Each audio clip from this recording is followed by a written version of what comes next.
And let us know if you can hear us. Hello, Manda. Always first in the chat. That's one of my mods.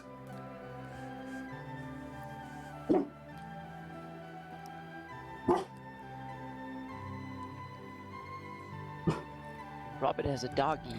I hear that. Yep. Hey, Mike, good to see you in the chat. Thanks for letting us know you can hear us. That's always step one. I'm It's still... victories. What's that?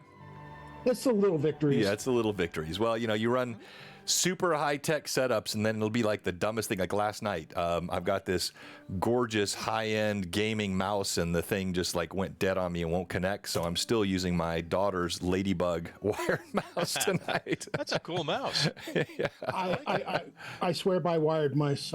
It's a gamer thing for me. I not wanting to have it suddenly cut out at the wrong time. Yeah. Hey, Boba, congrats last night, by the way. I think you were in the opportunity for the giveaways. Alexander, good to see you, my friend. Thanks for helping set this up.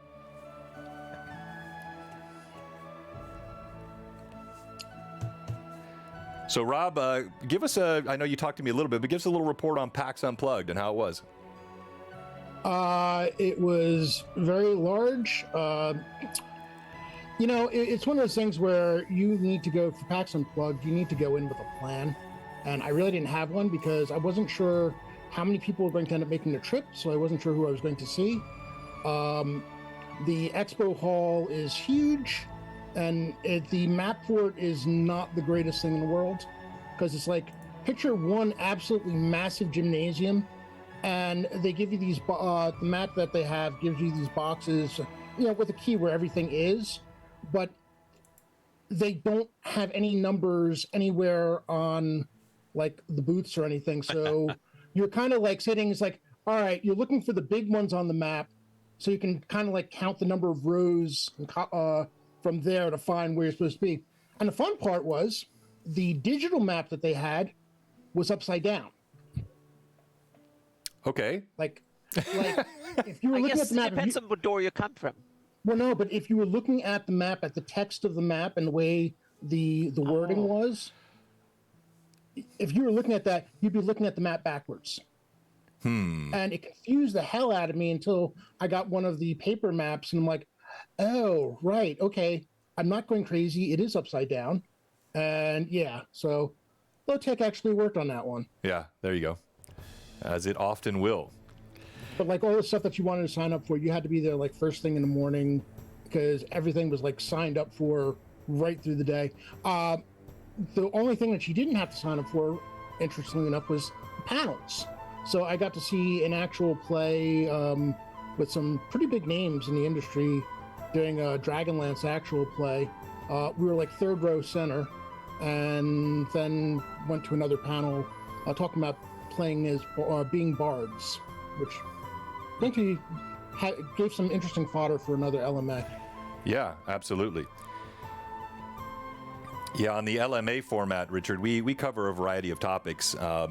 So it's kind of a variety D&D talk show that supplements the regular campaigns that we run here. And Robert and I, he's my co-host, and we have a number of running dialogues, and he's my foil very often, likes to argue with me. I like play-by-play in color. Got it. Yeah, exactly. I'm the one who points out to John when he's just wrong.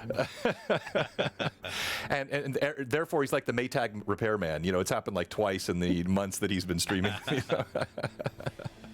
Really weird thing when we go through and like agree with each other. It's just the chat gets unsettled. They're not sure what to do. Alexander, you're going to get banned. You keep that up. Rob is not usually right. A pox upon your firstborn, sir.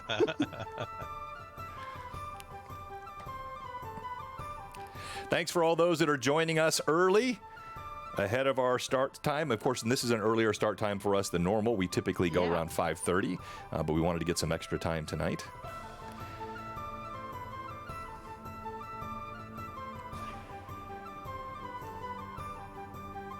Oh, I like your little dragon graphic. Oh, thank you. Yeah. Bobbing his head there. Yeah, a little. I should have had him pull up a wing and,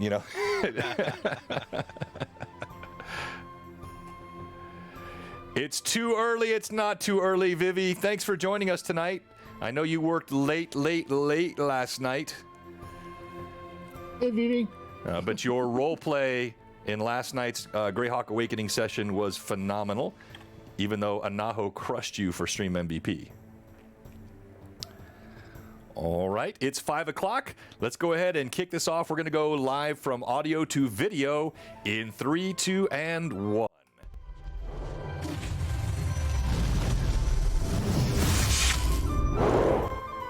Welcome to Blue Box, and this is Lore Masters Arcanum episode 98.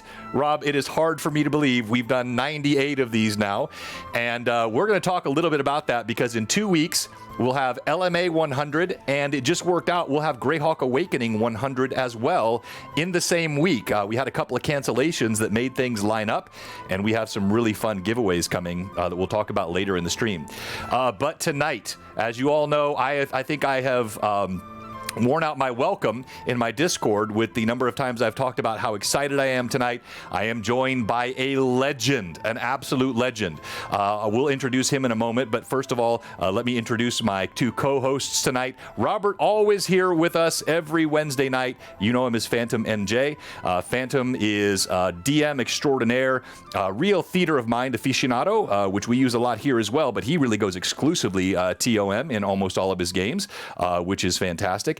Also a mod for us here at Blue Box, runs Friday Night Crusades, very involved with Castles and Crusades, and all-around contributor and great guy. Rob, thanks for being with us as always. And then we have the Anna B. Meyer, a legend in her own right, cartographer extraordinaire, contributor to the community. Her Greyhawk maps are legendary, but then when you see what she has done with the heraldry of late, and now in her Patreon, the monsters that she is creating are absolutely incredible. Anna, I called her. I needed to run some dates and timelines and storylines about Greyhawk, kind of going back a couple of thousand years, playing into my Greyhawk Awakening broader storyline in my campaign. And I said, Anna, can you jump on a Zoom call? Within 20 minutes, we were on a call, and she just, like, it's a fountain of knowledge. It just doesn't stop. In fact, I actually had to say, wait, Anna, I'm going to record this because I can't take notes this fast. But Anna, thank you so much for joining us tonight. Oh, you're welcome. Thank you. And then, of course, the man of the hour, Richard Baker, legend, New York Times best-selling author, TSR, former stalwart pioneer of so much in the game. And I knew, frankly, I knew a little bit about you, Richard, but as I prepared for tonight, the amount of stuff that you have done is actually overwhelming. And then you and I had a brief call a few weeks ago as an introduction, and when you were telling me some of the things that you've been involved with, which are just not just cool, but some of my favorite things in the game, which we'll talk about tonight, I was absolutely blown away. So Richard, on behalf of our team here and all the folks at Blue Box and the broader community, thank you so much for being with us tonight. Well, I'm delighted to be here. Thank you so much for inviting me to come on. I love talking about what I do. Outstanding. So we'll do some what you've done, and then we'll do some what you're doing, and then maybe what might come in the future. And awesome. I think it'll be a wide-ranging conversation. But I think the best place to start would be that there is, in fact, an apology in order here. And so I would like to open the floor. One Anna B. Meyer, she's got a story to tell, and she needs to say she's sorry. Well, yeah, I'm sorry. We met once. I think it was 10 years ago now, 2012. I was my first Gen Con. I was actually walking around looking for Wolfgang Bauer because he was. I'm going to go and do a map for him, and I think it was Sasquatch Games. And we were paired up with him. Yeah. Exactly, you paired up in booth, and I came in asking for Wolfgang. You were there, and you were gracefully starting to explain what was going on, and I was just asking for Wolfgang. But then it took me 10 minutes, and I realized, damn, I'm talking to a legend. So I could repair it. We had a wonderful conversation about maps, and you showed me some cool stuff that you're working on, where you took the actual terrain of Greenland and made it into a map. That was awesome. Primeval Fool. I'm so sorry I didn't spend more time questioning you about that and all that, because I've been at Gen Con for like half an hour, and I wanted to talk to Wolfgang Bauer, so I just wanted to apologize for being a bit rude and running away quickly, because that was a wonderful conversation. Yeah. No, I love maps, right? Maps are to me that 9 times out of 10 when I start to write an adventure, I start with a map, right? That's Yeah. kind of just how I organize my thoughts about Mm-hmm. what the adventure's going to be and how it's going to Yeah. come together. Oh, hey, there's a Primeval Thule picture. Awesome. Yeah. Yeah. Yeah, the Greenland map. I have to give credit to my fellow Sasquatch Dave Noonan is the guy who actually did the work on the poster map. Yeah. But I sold him on the idea. Let's do Greenland. Let's make Greenland our continent. Yeah, Just it pull the looked ice awesome. off. Yeah, it Just looked pull the awesome. ice off. So, yep. Well, that's fantastic. And yeah, I'd like to talk about Primeval Fuel a little bit more if we have time tonight. But Anna, thank you for that. And I'm glad you were able to get that off your chest. I know that's been bothering you for a long time. Yep. So a moment ago, you saw I had a picture up here. Tonight, we have a couple of giveaways that we're doing. The grand prize giveaway tonight will be your choice of one of 3 books that Richard has written. One is Sword Mage. This is the first book of the Blades of Moonsea series. And, he authored that and will give a signed copy away tonight. Or, if you prefer, you can choose this guy, which was the very first of the last Mythal series, The Forsaken House.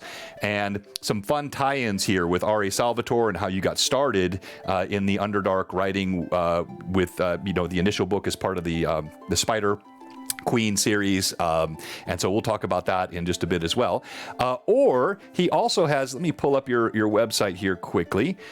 He also has on his, on his blog and his website here, you can see the bibliography of all the works that Richard has done, and we'll give you all the links to this later today.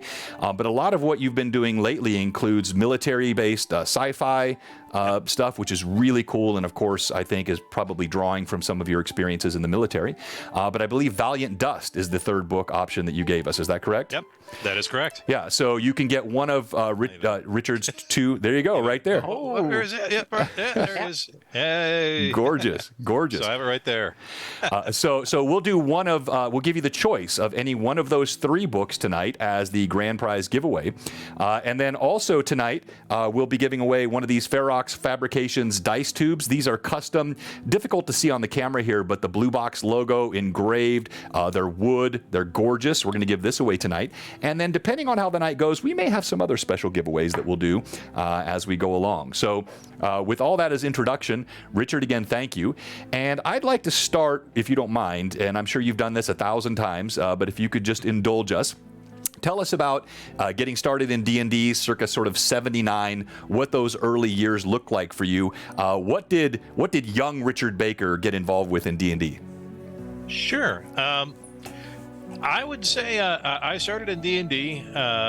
Gosh, this would have been, 77, 78. I was a 6th grader and ran across some kids in the local hobby shop that were gathered around a table and playing this game that involved graph paper and the thing that caught my eye was the 1st edition monster manual, and just looking at the cover that all these funky monsters on it, and it, obviously there's just all kinds of crazy critters in that illustration. Yeah, that very book, looking at things like the Roper and like, oh, what's that? That looks so cool. And so I wound up, got drawn into it at that age by, started with the original Blue Box, as you guys well know. Me and my friends that we started playing, this is kind of funny. We kind of didn't understand a few things about the game. First thing off, we could kind of read the rules and get the sense that, oh, you're supposed to kind of like build like a party of heroes. That's kind of cool. So each of us playing would build a party of heroes and then run like 6 characters at a time. Right? And we would have like 2 different teams of dungeon explorers going into one of the other, going into the DM's dungeon at the same time. And it was extreme hostility if you happen to find the other group of players, characters, because you always, somebody had just gotten killed or somebody just scored a big treasure. So there's always a power disparity between, my group or John's group or Bud's group. And, he would, if we ran across the other party and they were like lower level schlubs, we would just wipe them out. Just merciless. Right. Yeah. Like throw them in the green slime, take their stuff and laugh and, and go stomping off. And then, of course, if you saw his higher level party coming around when you were the schlubs, you would just run for your life and hope you could get away in time. It was kind of an interesting way to play. But I distinctly remember in the Blue Box rules, not understanding what the way the hit dice and damage worked. Is like, okay, it says here ogres do 1d12 damage. I guess they can have anywhere between 1 and 12 hit points, and that's it. I don't know what the hell that dice Okay. That's funny. Whatever. Yeah. So. Well, you know what I love about that is actually the two pieces that you referenced, those were the first two things that I had. I had the original blue box, and I had a monster manual.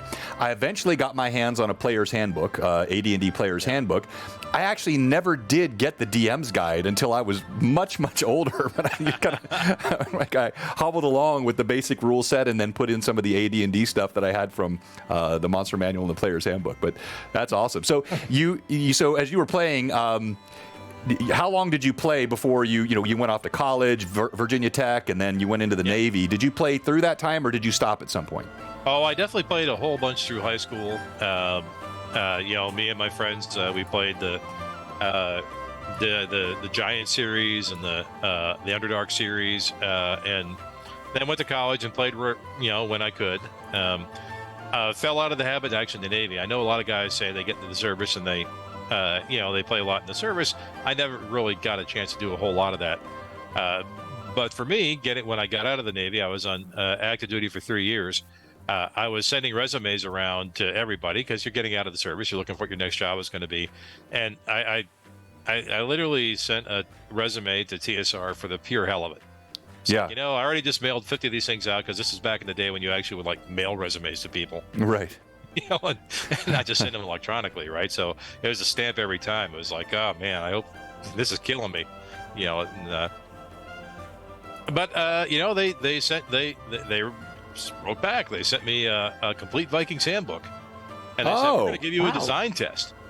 Read the source material, the complete Vikings handbook, and give us an encounter of 2,000 words, which is actually a lot of encounter, based on material in this book. And I was like, man, I just scored a free complete Vikings handbook. This is great. But I did the design test. I sent it in, and they liked it well enough that they brought me out for an interview, and I started at TSR in October of 1991. Yeah, wow. What a great story. I read some of that, but it was lacking the color. That's really cool. So Rob and Anna, I know I will literally just talk to Richard for 2 hours if I don't stop myself. So I want to pause for a moment, let you guys kind of enter any questions or thoughts you have on what we've discussed so far. It's kind of funny because you mentioned not having the DM's guide. Probably a bit of foreshadowing. The first book I ever had was the DM's guide. And we bought the DM's guide and didn't realize at the time that you needed the player's handbook to play. So it's like thankfully we had characters that my cousin had helped us roll up when he first taught us the game, and use those until finally managed to grab a player's handbook and figure some stuff out. But so TSR, I saw something that you had worked on, Rock of Brawl, or did you do any of the other Spelljammer stuff? Because I know Spelljammer and Ravenloft, and behind Greyhawk, those were my two big ones. I got partial work on a couple other Spelljammer things. Mostly it was Rock and Brawl was really my first assignment when I showed up, and after a couple days of settling me down, it's like, okay, you're gonna write this thing, it's 96 pages, and there's a computer, and give us a manuscript, and it's like, okay. So that's literally the first thing I wrote was the Rock and Brawl source book. I did a lot of the outlining and initial planning and for the Astromundi cluster box. Okay. But then I wound up getting diverted off of that onto a different project. So I never actually finished the work I was on. That was not uncommon, right? That you would start working on something and priorities would change. The schedule would get jiggled around, and all of a sudden it's like, well, we have a new intro product. We need someone to get on that, drop the Astromundi cluster, and go write a basic D&D thing. There's a lot of that going on in 2E. Yep. Many campaign settings, many things happening. Yeah. I did write a nice dragon art piece on being a pirate in Spelljammer. I saw that. Yeah. Yeah. That was Dragon 2. It was 180 something. Was it? I think. Okay. Yeah, but It was my first actual the thing to see publication was the Dragon article. Okay. Yeah. Very cool. Anna? I was thinking you've done a lot of setting work, and I'm particularly interested in a setting that is kind of on the sidelines when it comes to TSR's setting, and that's the Birthright setting that you were part of creating. What was the initial, whose idea, and was that something that was conjured up in TSR, or did it came from outside? What was the inspiration behind it, so to speak? Sure. I think the big picture pitch for Birthright did kind of come down from on high, which was we had the basic premise of, hey, your player, your character is going to be a ruler, a king, and this is going to be the campaign where you are not just a random murder hobo, you are also in charge of a kingdom or territory in some way. So that big general premise did was kind of handed to me as like, okay, you're going to write the setting for this. But then what I did for actually designing the world is I went back to some of the initial, like during my Navy days, I was starting to make my attempts to write a novel, right? So the first novel I ever wrote was something I did, evenings and weekends while I was on active duty, and I was able to go back to that. It's like, okay, this book, I'm never going to sell this book because, it's not that great of a book. It was my first attempt, but there's a good setting here. So I ripped the guts of the setting out, and that actually became, in the Birthright world, the Annuarian Empire, and that whole corner of the setting was essentially, my campaign from the first book I ever tried to write. Okay, that's awesome that you got to reuse it that way. That's fantastic, and I really like the premises. That it stood out to me, just like Dark Sun and Spelljammer, the other ones, as a kind of original, both setting but also concept. It took the game in a new direction. That I'm as a world builder kind of thing. I really like the emphasis of it, and I haven't used it as a setting, but I really looked into the rules and stuff, and that inspired me a bit. So that one is really interesting. There are a couple of inspirations behind that. One is, in addition to being obviously a D&D player from way back in the day, I've also been a fan of history and war games pretty much all along too. So a lot of my wargamer DNA kind of found its way into the system for running realms and administering kingdoms and things. One of the inspirations actually was a game called Empires of the Middle Ages, published by SPI, like way back in the late 70s, I think, early 80s. But Empires of the Middle Ages was something that we would break out and play around the TSR office lunch table, every couple times a year. And it's a fun exercise, and it's all going to go to hell because you're fighting the game. Everything you do is just going to get worse and worse and worse, and it's all about managing the decline. Because there's going to be plagues, there's going to be Mongols, there's going to be magnates jumping up and trying to take over your territory. Yes, Empire, that very game. So yes, we played that around the TSR office all the time, and in Wizards of the Coast too. So there's a little bit of Empires of the Middle Ages in that whole realm running rule set that's in Birthright. And Birthright came with a lot of heraldry too that I just loved. That was part of the setting that was amazing to see. Anna, did that influence any of the work that you did on Greyhawk heraldry? Yeah, definitely. Yep, that was one of the gaming influence. And then I had, of course, because when I started developing my own evolution of adding my own heraldry to the setting for my own campaign, I lived in Stockholm at a time, so I could just go down. We had a noble house with all the noble houses and all the heraldry from Swedish history that was only 2 blocks away from where we had the downtown office, so I could just walk on a lunch break and go over and see what it looks like, and that was kind of awesome, and the royal palace and stuff like that. So we had heraldry and some of the churches and other historic buildings in downtown Old Town Stockholm has lots of old cool heraldry. Very cool. So that was another I could see, but I didn't want it to be Greyhawk to have European medieval heraldry, but I got inspired by the real world as much as different game settings and game systems and art and stuff. So it was a kind of a mishmash of all that. So and definitely Birthright was a big inspiration in that too. Oh, that's awesome. So let's talk about.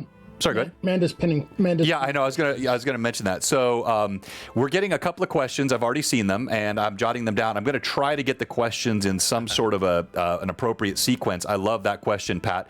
We had a question earlier. I missed who wrote it, but it was on, helping a newbie, a new player, DMing for the first time. I think all of us have some experience there. We can help with that question. So we'll get to those in a moment. We do have a contextual question right now that came from Alexander, which is around Birthright, which, by the way, I never got into either. In fact, I had not really heard much about Birthright. I did some research, if I'm correct and keeping all my facts straight, very associated with bloodlines and power associated with the bloodlines that then are connected to these. Yeah, very, very cool concept. The question that Alexander had was, was there anyone else at TSR that played that with you and was engaged with it? In terms of the Empires of the Middle Ages circle of players that we often had, let me see. Steve Winter, Thomas Reed, John Pickens, Bill Connors, Zeb Cook, Jeff Grubb. Wow. Yeah, I mean, so yeah. John Ratliff, editor. Yeah, he played a bunch of that. So yeah, James Lauder. He was always the fun one because he always seemed to draw. We would draw player positions randomly, and he always seemed to get Poland. And Poland is just the worst country to be in Empires of the Middle Ages. Because it starts off with like 3 territories, and you have no money, and you're right next door to Germany, and the Holy Roman Empire is gigantic, and they just roll in the money and they just stomp on you whenever they want. So being Poland is terrible. I love it. So kind of coming back to then, so you're out of the Navy. You send this letter out just on a lark. You're happy to get the Vikings book back, and next thing you know, you've got a job. I'm sure you get this a lot, so I don't want to spend a lot of time on it. But what were those days like at TSR? Was it an organized group? Was it run very professionally? Was it kind of chaotic? Was it a creative maelstrom? What was it like there in those days? The last term you used, creative maelstrom, I think is actually a pretty fair one. One thing that I really kind of regret that we didn't do more of with the brand and the power that we had in the Wizards of the Coast days even was we had the ability to create IP, to create intellectual properties, right? We could do art, we could do words, we could do novels, we could do games. There's all kinds of things we could do to make a sort of broad spectrum approach to building worlds and just showing off great fancy new worlds. Mm-hmm. And in the early 90s at TSR was a time when we were kind of able to run free with that and just, kind of spew out, a whole lot of really kind of creative, interesting visions for what the D&D, universe could be. So that's, obviously we had Birthright, we had Dark Sun, we had Spelljammer, we had Planescape, all these crazy, crazy things that really kind of had a Ravenloft, right? I mean, right. I just keep on naming them, sure. And, going into the early 2000s, Wizards of the Coast came in and we were all working at WotC. I was always like, I understand there's this nostalgia power and we want to keep bringing back the worlds people want to see, but man, we could be making more new ones too. Right. This is an unusual, unique capability that we have here, and we just aren't using it as much as we should. But that's all me kind of grousing a little bit. The fun thing was, we would pull together great concept meetings when we were launching projects. We would get a bunch of smart, people in the room all at the same time. We just bat around crazy ideas. I loved going to concept meetings. I loved just kind of jotting down all the nutty ideas that came around. And sure, 3/4 of them you leave there in the room when you walk out because it's like, that's, so-and-so always wants dinosaurs. I don't want dinosaurs in my thing. Sorry, I understand you're going to say dinosaurs. Save that for your project. I'm not putting dinosaurs dinosaurs on my Awesome. property. We don't want dinosaurs here either. You have just hit. So this is a hobby horse. I get mocked for this all the time. Yes. Anna and I are aligned on this. Oh, yeah. I have nothing against dinosaurs. I used to draw them as a kid. I think they're fun. They don't belong in my D&D. And so I am like death on it. So my mad chatters, they make me wear dinosaur shirts if we hit certain viewer counts, and they send me. I've got all kinds of dinosaur minis here that they send me. So yeah, I knew I liked you, Richard. We won't talk about the picking on fact that we won't talk about the fact that Isle of Dread comes with dinosaurs. Well, I know, and Expedition to Barrier Peaks has a spaceship too, but I can keep my. I don't. Isle of Dread works great with dinosaurs. They don't need to be anywhere else. Exactly. Isle of the Ape. Yeah. I would love dinosaurs, but you just have to make them file off the serial numbers. Don't use the scientific names and call them like sand lizard or younger or something. Wingless dragons. That's what I call them. Make them just a fantasy twist to, and you can just change the names and just do something that doesn't look exactly scientifically correct in whatever. So, and then I will be perfectly fine. I've probably been fooled many times, but I don't want it to call the Plesto something Cyrus or something that is perfectly scientifically correct. So yeah, absolutely. Okay, so dinosaurs will get us off track real quick. That and anti-paladins, that would be another one that will get us off track real quick because we have some differing opinions on how those should be implemented. I'm right, John's wrong. It just shows you what a magnanimous host I am, Richard, that I allow this guy to come on and just constantly rail on me. Nice. A question that came up earlier, and I think this is as good a time as any. Pat was asking, and I had this written. Obviously you get this a lot, I'm sure. Your favorite projects. I noticed you referenced, I believe, it was Alternity and the project you worked on with Bill Slavishtek, if I'm saying his name correctly. You also, he wrote this guy here, the Slave Tribes for Dark Sun. So I know there's been some projects that you've worked on that you really like. Maybe talk about 2 of those or 3 of those, and then. I think he said some that make you cringe. Is there anything you'd prefer not to talk about in your past work? I mean, here's the thing about being a game industry professional. Your job gets a lot harder if you don't like what you're doing, right? So, I tend to fall in love with whatever it is that's my, assignment of the month, right, or assignment of the quarter, whatever it is I'm working on.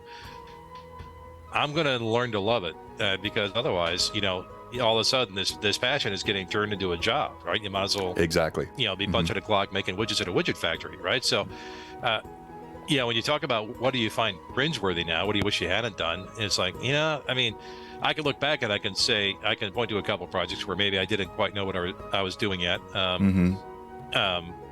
Or places where I had stupid arguments about, other, contributors about what should be in something. And it's like, why did I care that much? It would have been fine, but by and large, I don't look back and think of many that I really regard as stinkers. Ironically, I know you guys are big Dark Sun fans.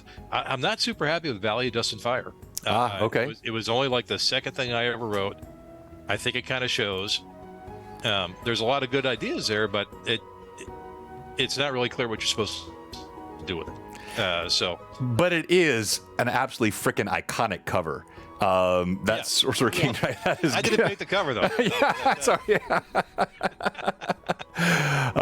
So actually, just so you have a good sense of the community here, it's a broad swath of different game and game worlds. You're gonna have a lot of folks here that are involved in Greyhawk. So there's been a real renaissance of the Greyhawk gaming world, I think, over the past several years, and you've got some who have been playing it for a long, long time. But yes, I am sort of the chief Bible thumper, if you will, about loving Dark Sun, and this is kind of an interesting, I think, twist, and maybe we can take the conversation this way in just a bit. I find that there are a lot of gamers who've played the game for a while. Maybe you started out with Basic or Expert Edition D&D or AD&D, and you played that for a while, but eventually there is this natural desire to go outside the traditional sort of medieval tropes. Thank you so much for the subs and for the follows, everyone. You follow these medieval tropes, but then you want to you want to range out. And so, like, I'm sure all of us here, I've played war game-based RPGs, James Bond, Marvel superheroes, Star Trek. I don't think I ever played a Star Wars RPG, but Star Trek RPG. Loved the sort of Fallout-style post-apocalyptic. That was probably my second favorite type of setting when it came to role-playing. And then Dark Sun really gave me that blend. It was that post-apocalyptic, except it's arcane rather than nuclear, with the roots of, and that to me, it hit so hard. So I want to save the Dark Sun discussion for a little bit later, because I've got a bunch of questions, and I've actually got some questions from athos.org community and some folks there that they know you're coming on tonight. And so I want to save that for just a little bit later. But as you look at, you're writing military sci-fi, you've played a lot of different genres. Have you found that you do just like playing different genres, or do you ever find, like I have, sort of a salmon returning to the spawning grounds? I've played all these things, but ultimately it is that core style and trope of D&D that I enjoy the most.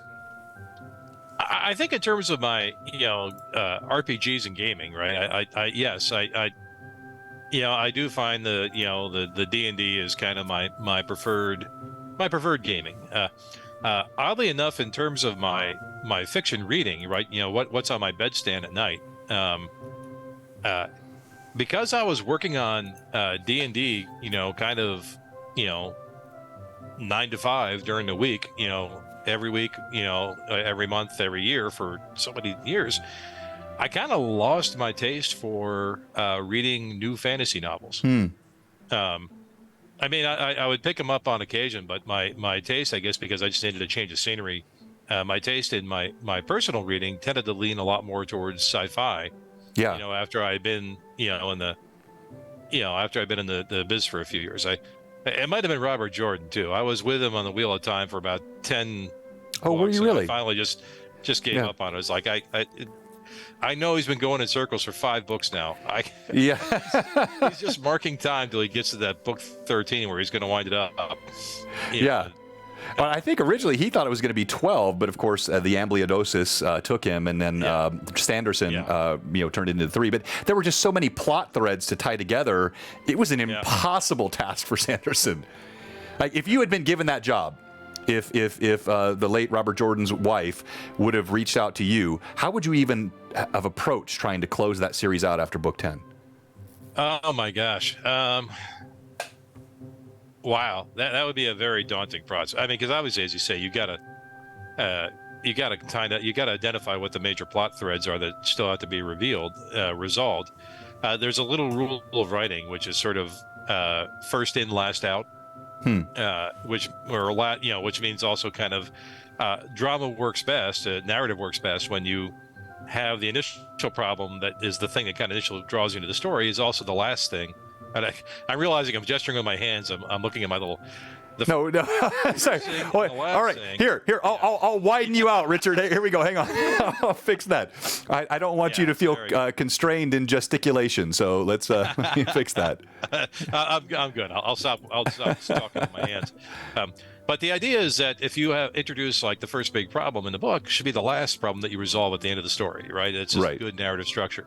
And if you introduce a little plot thread about halfway through, that little plot thread should probably get resolved pretty quick, and then it just makes things fit together more seamlessly. So in the case of the Wheel of Time, as hard as it would have been, right? I think you got to kind of wind up bring to a resolution. Was it the Xian invasion? Right, Sanshin or Xian? Yeah. It's like, okay, that's a huge, big element to introduce kind of late in the day. But you need to kind of turn around and get that to a spot where you can be done with that and moving towards bringing the other stuff towards conclusion. So I would have filled out, huge reams of notebook paper, trying to identify the plot threads, what order they've been introduced, what order they should be exited in, and see where that took me. That is how I would have started.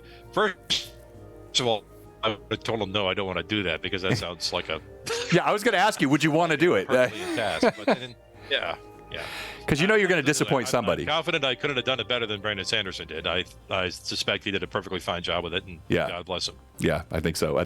So back to the point, and I've got to be careful about rabbit trailing because I have too many core questions that we need to get through tonight. But so you found yourself sort of, while you liked playing the core game, your personal fictional reading really moved away from the fantasy stuff and moved into more science fiction, military science fiction type stuff, which makes sense.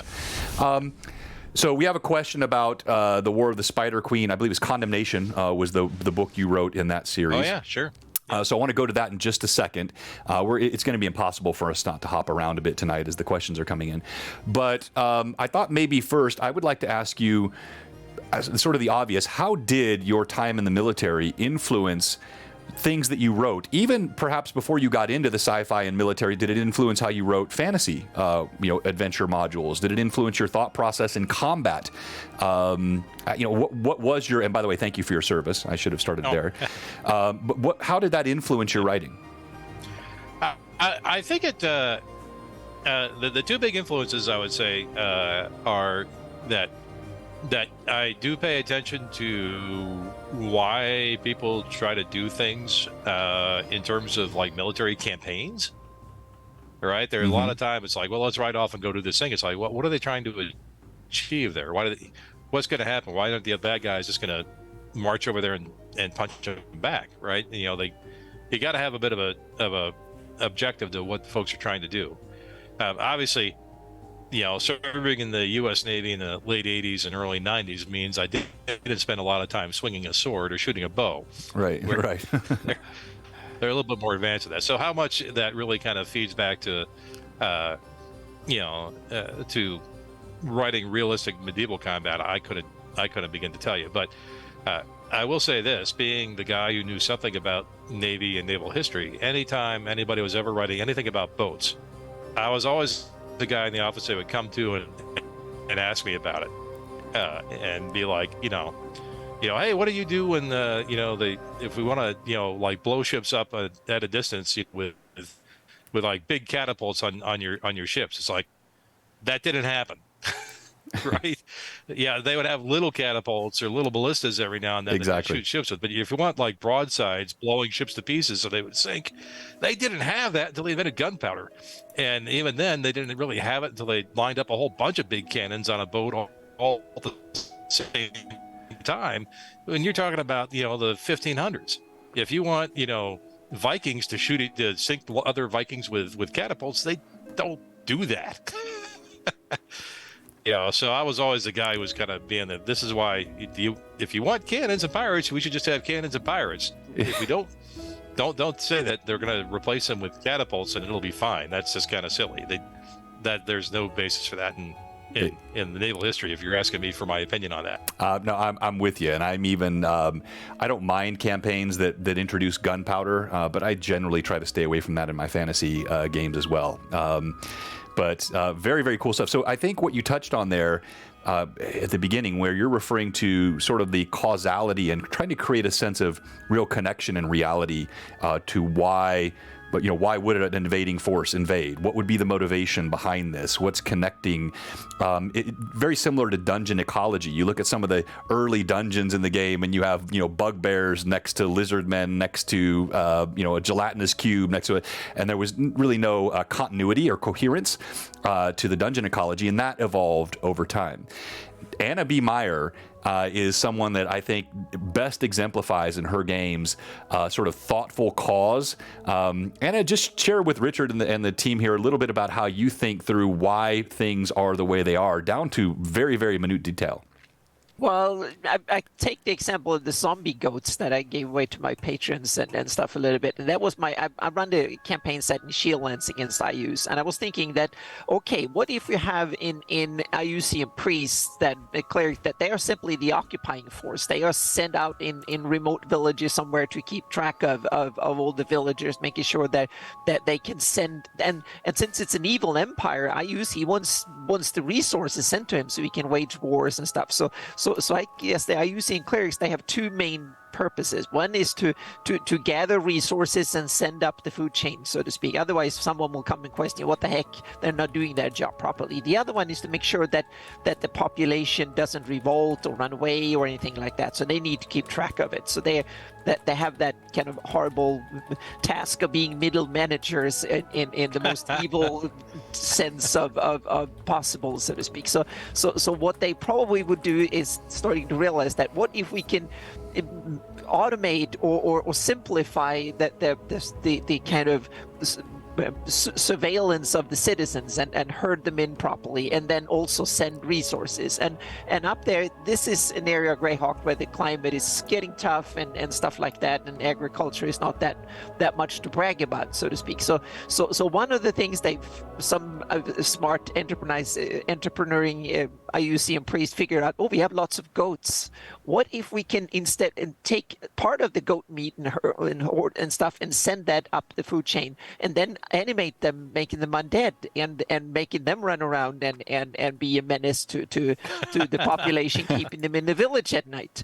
So they experimented, and he got this kind of manufactured or produced a zombie goat, and that was kind of nasty and could people interact, because it's not powerful enough to herd heroes and fighters and powerful barbarians, but for local villagers that can barely defend themselves unarmed, they are a menace, so to speak. So I created that monster, the version of the zombie goat, and then I nice. realized, yes, Isn't that awesome? Memorial the art, yes. Yeah, and then and that one came out. I used Midjourney, the AI art, just to concept the thing, and this one came out, and it had these big eyes, and was like, let's do something with this. And I had produced a spell that was the evil eye of the old one, so to speak, that the clerics could use to stare at their enemies, inflicting psychological damage, like psychic damage, like in 5e. And so some clerics, they actually they taught the zombie goats to use this spell to simply herd people. So I took the art, and then of course you have the horde of them, and what happens when you turn them, they just fall stiff upside down, and then they roll back up again. So they Fainting goats, yes, nice. Yeah, the fainting goats, and also when you destroy them, they become a toxic, slippery, gooey mess. And in my last session, what happened was that there was a horde of zombie goats that the IUCNs used. They're storming a castle, and there were like 50 of these zombie goats, and they're not much of a danger on the level by level or one-on-one combat, but there's 50 of them. And the characters, what they did was that they made a big bonfire behind the portal, and then the zombie goats ran out into the fire, and they all burned up and became a gooey mess, and almost took one of the characters out. So that was one of the I tried to make a monster that has a story, how it was created, where it belongs, etc., and it belongs in the ecology and in society, so to speak. That was part of an example of how I tried to run my campaigns. Yeah, it reminds me of the D&D as war or D&D as a football game. Yeah, debate from a few years ago. Is like, yep. People kind of play by the rules, or would they say, if you have this capability, you could just do this thing? Yeah, just exactly. Do that thing. Yes. Mm-hmm. Yeah, I like to come up with the meaning. In the real world, we have the laws of nature and biology and chemistry. I try to make a fantasy version of that for my games, so I can figure out what could work and then work from there, so to speak. Yeah, so. Love it. Yeah. And that's not even getting into her entire sessions on turnip farming, which are absolutely riveting. Absolutely riveting. So I want to make sure we don't get too far behind some of the questions. There was a question a moment ago that was asking about your involvement with the Underdark, R.A. Salvatore. Maybe let's talk about that for a little bit. Menza Baranzan and Lolth and all that you were involved with there. Sure. And that was the question was really about what that project was like when you wrote Condemnation, because of course that was a series in which a different author wrote each book. So just anything you'd like to share with what that experience was like, how much you got to interact with R.A. Salvatore, and what that was like getting pulled into the Underdark and writing that book. Sure. The whole premise behind Where the Spider Queen that came from editor Phil Athens, who was the Forgotten Realms book editor pretty much at the time, and he had the idea that just like we were seeing a lot of success in the book trade from like Tom Clancy's Op Center. It's like we can't have Tom Clancy write all the books we want Tom Clancy to write, but if we get him to kind of put his stamp on work of a similar type by other authors, they'll do pretty well, and it might also be a way to kind of grow your stable of authors and find somebody who could potentially be the next Tom Clancy out of that group, if you want to think of it that way. Right. So Phil kind of applied that same logic to the idea of, hey, we have an author who is, standing, head and shoulders kind of above everyone else who's writing in the Forgotten Realms. Can we leverage Bob Salvatore, so to speak, just a little bit, to kind of elevate a crop of authors who are all, writing good stuff that's maybe just not seeing quite the same results. Bob, kind of to his credit, said, that's great, but I'm not just going to slap my name on something and then let you do whatever you want to do with it. I need to be involved in this. I need to actually really contribute to this process and make sure that I'm not damaging brand Bob by agreeing to participate in this. And also, obviously, Bob wanted to, make sure that if we're telling a story that involves the Underdark and Drow, that he is, going to have a very strong voice in what we're going to do with that. So at the time that Phil was pitching this idea and getting Bob on board, I was actually working as my day job. I was the creative director for the Forgotten Realms D&D line. So Phil was kind of my novel counterpart. I was the guy working on the games. So that would have been like the time the third edition Forgotten Realms campaign setting and Silver Marches and City of the Spider Queen and all those early third edition era Forgotten Realms products. I was the guy who was contributing to those, but also kind of being in charge of that little element of the creative process.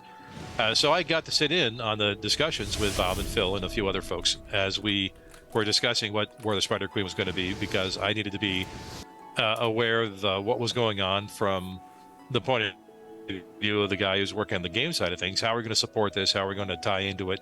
Are they going to do something in the novels that's going to paint me into a box in the games? Am I doing something in the games that's going to paint them into a corner, with the novels? What are we going to do? So I got to sit in these meetings. I got to, contribute to the brainstorming. At the time, we had Richard Byers identified as the writer of the first book, and he was actually in those discussions too. They hadn't nailed down writers for books 2 or 3 or 4 yet, but shortly after I participated in those meetings, Phil came around and said, "Hey, we've been talking. We want to have you do book 3 in the series. We got Thomas Reed for book 2. We want you to take on book 3." So I got a chance to. I was like, "Well, that's cool." I was into the brainstorming. I got a chance to, participate in a lot of that, and I was able to step up. And because I've been writing some fiction in the Forgotten Realms, I had a basis there where it's like, we think you're the kind of guy that could fit in here and A, step in and do a good job with the story, and B, be an author whose work we'd like to promote and set up for future success. Right. So I was able to go in. I was able to write up my outline, my pitch for Condemnation. We definitely had a very broad picture of the story. Like, okay, book 1's going to need to start with the characters here and finish with the character. I'm doing it with my hands again. That's okay. We can see them. We're going to need to start with the characters at point A and get into point C, and book 2 is going to start with point C and get into point F, and then they're going to, so we knew where the characters were going to have to get to and what they were probably going to try to accomplish, but how they got from the starting point of any particular book to the end point of any particular book was very much up to the author of that book. Okay. And a lot of the complications and challenges and obstructions that would take place in that book would be things that the authors were going to be introducing and adding to the story as it went along. So the one thing that I do, obviously, in Condemnation, we realized we did have a set of characters that we kind of invented at the beginning, so we kind of knew what the common characters were going to be, and that was all part of that initial brainstorming discussion. I realized when I started working on book 3, and we had this idea that the one character, and you're going to have to forgive me because it's been 20 years, right? Sure. I wrote the books. But Danafe, very seductive, sexy drow who doesn't have a lot of status because she's been, essentially enslaved by this other drow. Right. We knew that she was going to gain power and status in the party by choosing somebody more important than her to romance and basically get under her thumb romantically and form an alliance in kind of the most old-fashioned way to form an alliance. Yeah. And we originally were thinking, okay, is that going to be Faran the mage? Is that going to be Rild the fighter? Is that going to be the ranger? Who's that going to be? And I had the insight as I was kind of staring at my outline and looking at it and working on it. It's like, if you're a drow, what's the challenge in seducing a male? You're a female drow. The people who have power in the society are other female drow. Right. And I said, oh my gosh, I think I just talked myself into writing a gay relationship. Something that I did not think I was going to be the guy who's going to bring this to this story. I was like, what do I know about this? I'm first of all, I'm not female. Secondly, I'm straight. Why do I think this is something that part of the story we got to tell? But I looked at it and I thought about it. I was like, no, it makes absolute sense. That it does. For a female drow. That's awesome. Cool. Who are you going to seduce? Are you going to seduce any random male out there when you can boss him around? That has no power anyway? No, you're going to seduce a female who's got real power. Yeah. That's the one you want to get in the sack with and get her doing what you tell her to do. And so I went back to Phil. I was like, Phil, you're not going to believe this, but I think I know what needs to happen here. And Phil was like, Phil just about fell out of his chair. And he's like, oh, crap, you're right. Let's call up Bob. And, hey, Bob, we have a bit of a change we need to make, and we got to run this by you.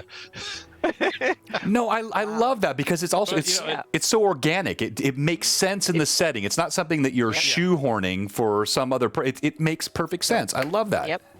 Yeah. Yep. Awesome. Yeah. So yeah, that was kind of one of my funny little twists on Condemnation. And I also got to do other fun stuff. Like I invented the Shadow Dragon assassin guys, the Jezred Chalceen. I got to do them. I got to kind of do a deep dive on Halistra and kind of set Halistra up to be the character that she was able to go on and not just go through the War of the Spider Queen, but then got picked up and followed for a number of books after that. So. Yeah, a lot of the stuff I did was kind of fun. The frustrating thing was I actually wrote the book to the agreed upon end point, and then we came back and looked at it, and Bob said, "No, this went too far. We can't have this happen yet." It's like, Bob, this is what we agreed to. He's like, "Nope. Wind it back. The last 20,000 words are too much. You can't have that happen." Last 20,000 words. I can see already. I'm not going to get through a tenth of what I wanted to talk about tonight. This is fantastic. So, and we got people that are that do want to hear the Dark Sun talk. I mentioned earlier. We're going to talk about that in a moment. We'll probably take a quick 2-minute break in a moment to let everybody use the restroom or get some water, and then we'll come back. Yeah. But let's get a couple more questions in, and then we'll dive into some Dark Sun conversation and get in whatever else we can while we have the time today. This question came from, let me see, this was, Alexander asked this. In the third book of the Moonsea, love the characters and character building, by the way, there's more of an old pulp novel feel. It was introduced a major battle with the villain. Did you find yourself taking some influence from Edgar Rice Burroughs' John Carter? Interesting for the Blades of the Moonsea. Not necessarily the Edgar Rice Burroughs. I'm actually a huge fan of Edgar Rice Burroughs. Yes, he writes the same book every time, but you know what? They're fun. I love them. I have a full collection of the John Carter Morris stories on my shelf. The thing that I actually started with for the Blades of the Moonsea in Sword Mage was the Secret of Sword Mage it's a Western. It is a classic American Western told in the Forgotten Realms. The guy who's been out traveling comes back to his hometown and finds his hometown overrun by an outlaw gang. It's one of my secret movie viewing pleasures. Is I'm actually a big fan of Westerns. I've seen a lot of them over the years. Last count, I realized I had seen something like 50 John Wayne movies. Oh wow, really? I just collected them over the years. I never realized I was hunting them down and watching them. But yeah, Sword Mage is secretly a Western set in the Forgotten Realms. Well, just like the original Star Wars was based on a Western, really. So, very, very cool. All right, Star Trek was a Western in space. Yeah, well, exactly. Yeah. That's how they sold it. Kirk was the space cowboy, right? Okay, so let's pull this up. So we're kind of skipping forward in time now. One of the questions was what work is coming next. We're going to save that toward the end. I want to talk about some of the projects that you can talk about. I know you have NDAs associated with the work that you're doing for Elder Scrolls Online. So maybe whatever you can talk about what you've already done, or any other projects we'll talk about. But before we go to break, let's talk about one of your more recent works.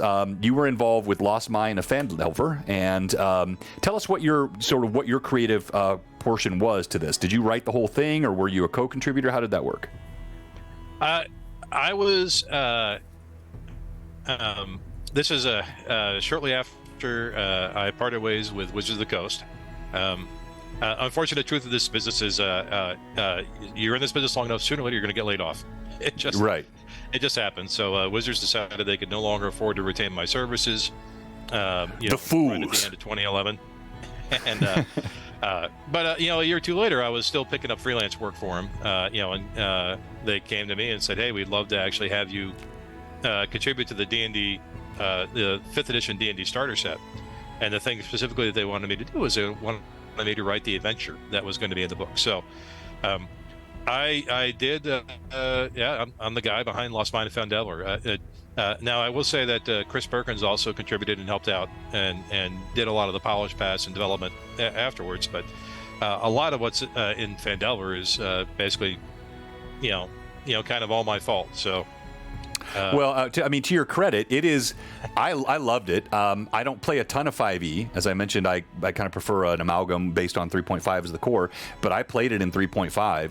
The story, the pacing, the encounters, even that initial encounter and the water trap that fires, and it's so fun, and it's widely regarded. And when you do some will put it in the top 10 modules of all time across all editions. Certainly the best introductory module ever written for any edition, but even in terms of the broader sort of analysis, it is regarded as one of the best ever.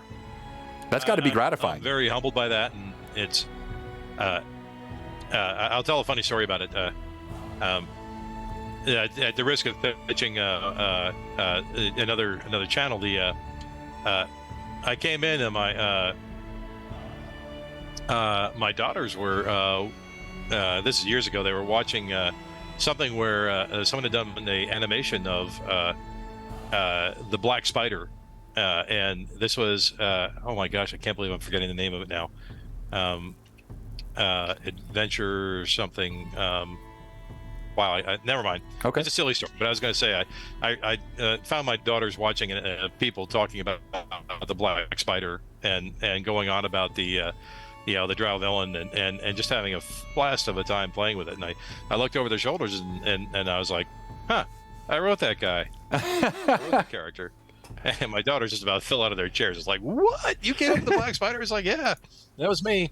So that was my funny Phandelver story. I can't believe I totally spaced the name of what the channel is. Well, and you're welcome to mention any channel, but that's so cool. And that's the moment that your kids realize like how cool their dad really is. That's always magical. Yeah. All right, so we're going to get ready. We're going to have a real quick break. It won't even be our normal sort of 3 to 5. It'll be a 2 to 3 minute break just to give people a chance to use the restroom, grab a cup of water. Before we do, a couple of housekeeping items. Again, tonight, we have 2 giveaways. We're giving away a Ferox Fabrications. These are the laser engraved custom made dice tubes with the Blue Box logo on them. Super cool. But the grand prize giveaway that we will have tonight will be your choice of one of these 3 books. You can either have the Sword Mage, the opening book to the Blades of Moonsea. You can have, if you don't want that, you can choose the Forsaken House, the Last Mythal, which was written after Condemnation. So Condemnation was your sort of first entree, if I understand correctly, into the Underdark stuff, and then you wrote this series afterward. And then your other choice is one of his newer works, which is his sci-fi military Valiant Dust, and he's got a copy of it. He can show that again if you have it there. And it's going to be your choice at the end of the stream tonight. Viewers, whoever wins will have the opportunity to pick that. He'll sign it and he'll send a copy of it to you. A couple other housekeeping items. As I mentioned, We have our 100th episode of Lore Masters Arcanum coming up, not next week, that'll be 99, but in 2 weeks, it'll be episode 100. On episode 100, we're going to give away this guy here, mint condition Dragon Magazine 100 with the embossing and all of that on the cover. Classic piece. This thing is in perfect condition. It's sealed. I don't think it's the original packaging, but man, it looks like it. This sucker is absolutely mint. And then the very next night, or the night before that rather, we'll have our 100th episode of Greyhawk Awakening. And on our 100th episode of Greyhawk Awakening, we're giving away the 1982 Glossography box set of the World of Greyhawk, complete with all the Darlene maps and all the content in it. That's coming up in just 2 weeks, so you're going to want to be there for that. And then on Sunday, we have our other campaign, DM by Rory, Fall of Red Dawn, will be going at 4:30 or 4 to 4:30 Central Time on Sunday. Before we go to break, Robert, you have to help me. I think Anna might know the drill here, but Richard is going to get baptized. He's never seen this before, so I'll have to understand it. If you're watching the stream tonight and you haven't followed, or if you're a follower and you haven't subbed, or if you're a sub whose sub has expired, say it's not so, we have one question for you here tonight at Blue Box. What are you doing? Come on, give us a follow, give us a sub. Blue Box, we'll be right back. And now Richard is questioning his decision to come on. We do leave the mics hot on the break, by the way, so if you want to talk with the chatters, you can. I'll be right back. All right, yeah, I'm going to just stop up and go get a glass of water real quick.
Thank you, everyone, for joining us tonight. If you're watching right now, go ahead and in the chat type !giveaway. I'll type it in there for you.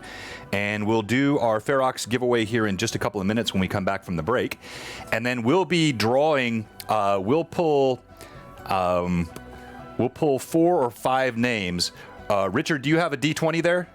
Somewhere within arm's reach? You won't need it now, but... Oh, I'm sure I do. Yeah, okay. So we'll let you participate in this. We'll do a roll-off at the end for who will win your book. So we'll draw some different winners, and then we'll roll some... Anna, you may not be with us at that point, but we'll figure that out.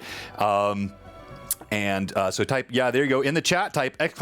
giveaway. This will be for the Ferox Fabrication dice tube with the blue box logo on it. And let's go ahead and let's jump right back into it.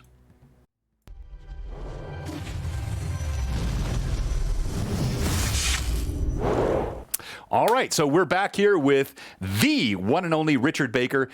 Richard, I'm going to let Robert ask the next question because I've been just blocking him all night here tonight. But I did want to ask you this one real quick. What was your first New York Times bestseller, and what did that feel like?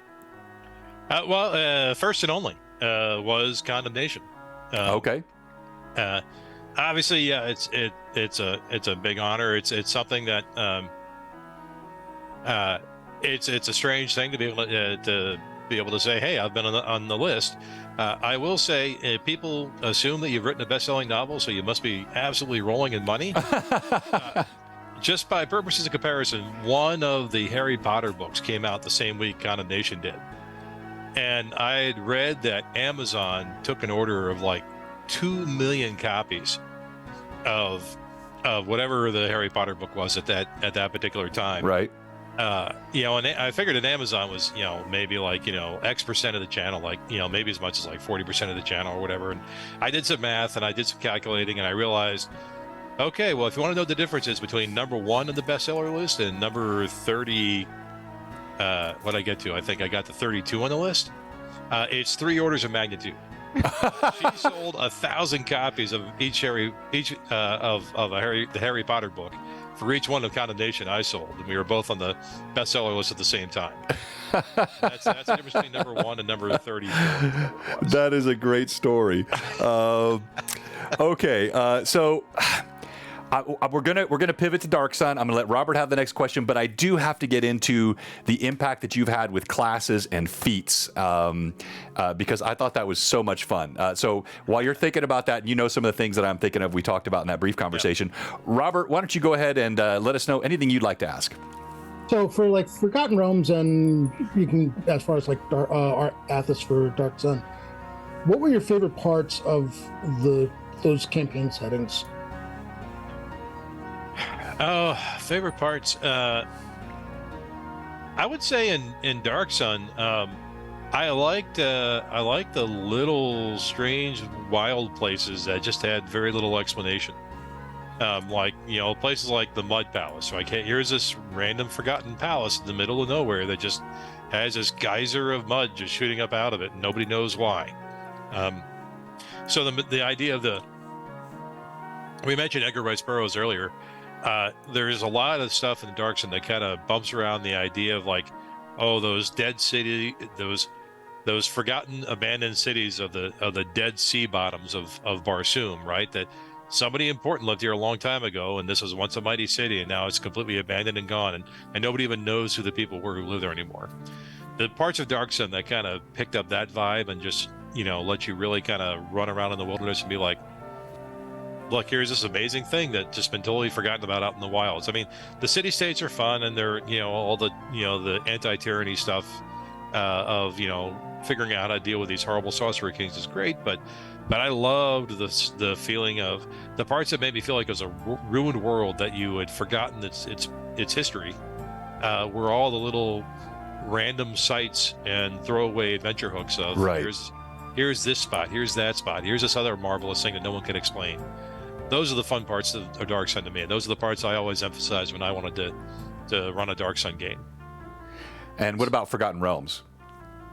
Forgotten Realms, I would say my favorite part probably would be the Moonsea, just because that's a spot where they really gave me carte blanche to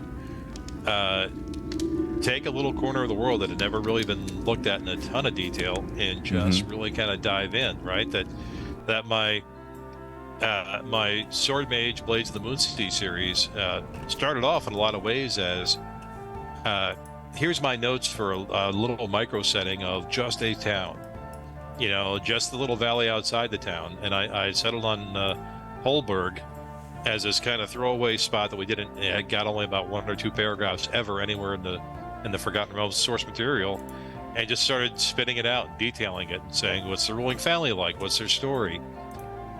what are they, how did they get to here from there? What's going on there now? And being able to kind of start that sort of grassroots level game that's very localized and focused, and kind of grow the story up out of that more organically. I really did kind of come to love that little corner of the world, and had a lot of fun writing there. Love it. Love it. Did you ever? Whereas, like I'll say, just to throw in an extra. Whereas, like writing the Last Mythal, which is all about elves and deep elf lore and the Forgotten Realms. Oh my gosh, that is a ton of research. Yes. There's been a lot of stuff written about elves in the realms, and the Last Mythal, I had to go and just read book after book after book to figure out what parts of what things needed to be brought up and mentioned in that series. So I love elves, they're great, but I never want to write another elf book again, at least not in the Yeah, well said. So we're getting a lot of questions and comments about Dark Sun already in the chat, and one of the ones that's come up repeatedly tonight is, why isn't there a 5e setting? We're going to talk about that in just a moment. Richard, actually, initially, his involvement with Dark Sun was not at the creation stage in the second edition version. Richard, if I'm correct, you came in a little bit later. You designed, I believe, 4 different adventure modules. Well, actually, 3 modules plus the Will and the Way, the psionic piece as well. But you weren't there during the initial creation of the world. You were the lead design on the 4E implementation of Dark Sun. Is that correct? That is correct. Yes. When I started at TSR, once again, this is October '91. One of the things that they do with the designers at the time is they would put us into different groups, and the different teams. There was like the core D&D team. There was the New Worlds team. There was the Old Worlds team. And I got a chance to be slotted in on the New Worlds team, so that meant working on things like Spelljammer and Dark Sun, and I was super stoked about that. That's absolutely where I wanted to be, because I was very excited about all those, about those projects, and I got a chance to, work on Merchant House of Amcatch, one of those flipbook modules. Mm-hmm. That was a very tricky format to write in.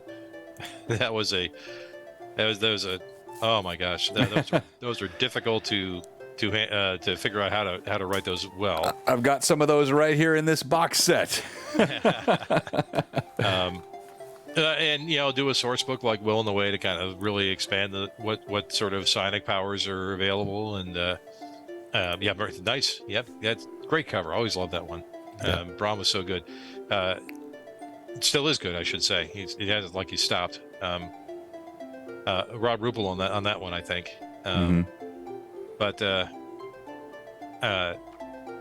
being able to kind of come in and take this world that Troy Denning and Tim Brown had dreamed up, and be able to just start riffing on it and telling some of the cool stories. It was a little bit challenging because Troy was writing his Prism Pentad at the same time, and so there was a lot of big secrets about the world that Troy was kind of really playing his cards close to the vest. And there were times where I felt like we got a little bit out of sync between the books and the games, because we were trying to, hey, just make great Dark Sun stuff and kind of do the obvious storylines that we think thought were in the setting, and discovered, we got to stay away from this or that or the other thing, because that's where Troy's going on in his next book. Or that one was always just a bit of a challenge to run at the same time, the game line and the book line in the same world, and not step on each other. No, sir, go ahead. Oh, and I was going to say, but when we came around to 4th edition, we were able to kind of take a step back and say, all right, we can re-examine this world. We know that the Prism Pentad, that story's been done, it's been told, we know what it is. We don't have to try to write around it. Let's just kind of go back and revisit Dark Sun using the new tool set we have with 4th edition, and kind of be able to do the coolest, most interesting version of this game that we can, the setting that we can do. That's kind of all going to be in 2 good books. One of the things I was kind of most proud of in the case of the 4th edition Dark Sun setting is it's where we solved a mechanical problem that had been bugging us for years. We always wanted to look for what was the third pillar of character identity. You have character race, you have character class. We always were looking for, there feels like there should be a third thing out there that we could really kind of play with and do more with. And 4th edition Dark Sun is a spot where we really landed on it and realized, oh, of course, this is totally how we can do this, and that was what we call the character themes, which in a lot of ways were the second edition character kits, just kind of re-envisioned. But so many things just made more sense as themes because they should be a little bit agnostic about what class came to them. So, for example, in Dark Sun, you had the Templars, right? The priests of the Sorcerer Kings. Right. But a lot of the Templars' powers and abilities are based on their social position, not necessarily the fact that they were spellcasters, right? Like the Templars had the ability to, like, oh, I can order anybody arrested, or I can hold, anybody, a prisoner's freed or whatever because I'm a Templar, and they assume I've got the authority to do that. And it's like, that guy is not actually a character class. He's actually more like a job or a title or a theme. Because you might be able to do that as a fighter, you might be able to do that as a wizard, you might be able to do that as any number of different kinds of characters might have that sort of authority to do those things in the king's name. Right, exactly. So with that, when you talk about the triad, and I actually have a good question on this here I wanted to ask. So I saw, and this was pointed out to me by Red King over at athos.org, you had a WotC interview where you discussed this a little bit with 4E. And you had a little bit of an Easter egg here when it comes to, not an Easter egg per se, but sort of a very tantalizing statement. You said, so we settled on the idea of producing an ultimate Dark Sun, returning to the golden moment of the original set. The events of the Prism Pentad may unfold in your new Dark Sun more or less the way they did in the novels, or they might not. This is a world where the exploits of Rickus, Neva, Sadra, and the rest are only one possibility among many. And so the question that this prompted was, could you see this as, Athos not only having variant futures, but variant pasts? Have you ever given thought to how different pasts or futures may have played out? That's interesting. As far as the question of different paths or explanations for how Athos got to be the way it is, I don't think I ever worked on thought about that a lot. I was more kind of looking at in the case of the 4th edition setting, like what's the moment where things are kind of most wide open in the setting, and the answer is right after King Calic has been killed. Right, you have one free city. We're not going to try. In a lot of ways, one of the challenges of the setting was the first book came out and instantly changed the setting because we wrote in the setting about King Calic of Tyr, and he's dusted at the end of the first book. Right. So you do one book and then you've changed the setting, and you've kind of invalidated a little piece of the box set for everybody. It's like, let's at least take our 4th edition book and set it after that moment so we can tell you, hey. I think he froze there. You still there? Richard? Yeah. We'll see. Yeah. We'll give him a moment. While we're waiting for Richard to come back, I don't know. I'm thoroughly enjoying this conversation. Thank you very much to all the mad chatters. Are you guys still hearing us? Is everything okay out there in Twitch land, or do we have a deeper freeze here, or is it just Richard? It looks like it's just him. I think it is. He's frozen in Zoom, so. Yeah. But I'm just noticing on my phone. There we go. Oh, I'm so sorry. You're back. No, I realized I was talking to frozen faces after a moment. It happens. You're just staring intently. Oh, no. Yep. That's awesome. Well, yep. So go ahead and pick up.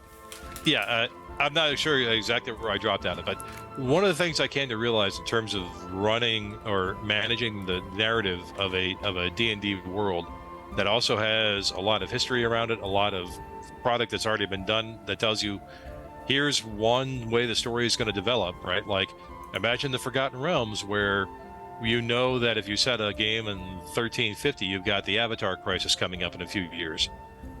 Maybe you want to do the Avatar Crisis in your game, maybe you don't.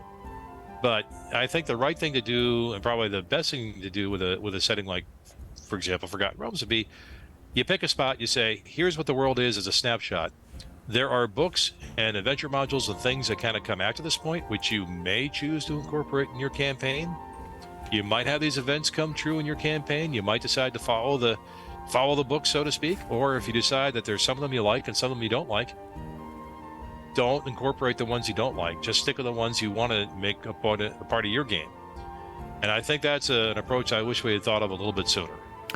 I'll be honest with you. It kind of speaks to why I like parts of the Forgotten Realms, but I could never use it as my primary setting because I had all the first batch of Forgotten Realms books when they were coming out. I probably bought the first 200 of them or so, whatever they were, and read them all. And I'm like, they keep changing the world. I'm like, I can't use this as a campaign setting if I'm going to have to worry about, well, what the next book is going to do, and then, the next version of the thing coming out. It's like, yeah, I don't want to deal with that. It's like, I love the novels. I mean, a lot of good novels. I enjoyed them, but when you're trying to like have the setting keep up with what's happening in the novels, it just as a DM, it feels terrible. Yeah, I get that, and yet maybe I've just always had that sort of middle finger approach to it. If I like a game world, I'm going to pick the point in time I want, and if I want a different past, I'm going to have a different past. If I want a different future, I'm going to have a different future. I think that's what Gary Gygax intended. You go back and you read that original DM's guide. The intent was for you to make the stories your own. And so I always look at the content as a springboard for creativity. I don't mind pre-written modules and adventure paths. I actually like them, but I'll use them as a loose lattice work where I can fill in what I want to do with the game and stick and move. Sorry, go ahead, Rob. Yeah, but like adventure path, but adventure paths, you're choosing to run those adventure paths. I'm talking about the fact that the Forgotten Realms setting was changing as the novels were being. Yeah, no, I get it. And it wasn't minor changes either. It was in some cases cataclysmic, maybe not earth-shattering, but massive changes to the entire thing. That it's like suddenly, you look 2 editions down the line or an edition down the line, it's not even the same campaign setting anymore. It's something completely different. There's a point where I can't ignore what's there anymore. Anna, didn't you have some in the community feeling the same way about stuff that happened in Living Greyhawk? I was thinking, since I've been playing Greyhawk for like 40 years, not in one single campaign, but in various shapes and forms. I've been running my games for many decades, and Greyhawk has evolved, and editions have changed, and the world has been uprooted, changed, and so on. And in the beginning, I felt like it was a barrage of stuff. There is no chance I can read all this and stay updated. So then it was kind of I saw it as a problem. But then after a few years, I realized that I started to see patterns. I knew what to look for. I could digest the products much better because I had enough stuff to stand on, so to speak, enough knowledge to understand what I was looking at and realize what I need to pick from them. All of a sudden, it became like Pandora's box coming I was part owner of a game store, and every month there was like a box waiting for me with goodies in it. And then it became like the wonderful, but I followed it. I realized, okay, pick the things that you want and just run with it. That was my formula for a lot of years. Now I entered a third phase of this, because now, first of all, there's no Greyhawk content coming out, but even if it would have, I would just put it in my shelf, and then when I need it, like, I want to set something in Shieldlands, then I know what to look for, where to go for cool facts and stuff about the Shieldlands, and I have all the things to fall back on, and then I weave my own little version of all that cool stuff that has been written over decades. Just like Jay ignores Vampire Thrommel or pretends that this doesn't even exist. So I think, so my advice to all the DMs is that find the way you like to use all the cool stuff that comes, so to speak, and find either you just run adventure paths and use the setting as a sort of a cool little backdrop for nostalgia and so on, and skip the rest, or you be head deep and build your own version using all the building blocks, meaning there is a whole lot of latitude. You can go one way or the other, but find the way you like, so to speak, and don't let it overwhelm you, because the books and stuff will sit there, so let it digest and read them in your own time. You don't have to run it as they come out, so to speak. Exactly. All right, so I want to get a couple more Dark Sun things in here, and then I really want to talk about the feats and the classes, and then I want to start talking about some of your new content and what you're doing in the future and how we can support you. We do have a couple questions. One was about any Easter eggs that we might not know about in some of your previous work, maybe little hidden gems that people don't really recognize. I would say that the spot where I indulged my taste for Easter eggs to its absolute maximum would be the Forgotten Realms novel City of Ravens. Mm-hmm. That there are a zillion Easter eggs in that book, very deliberately. It's a standalone novel. I mean, I did do a sequel a number of years later called Prince of Ravens, but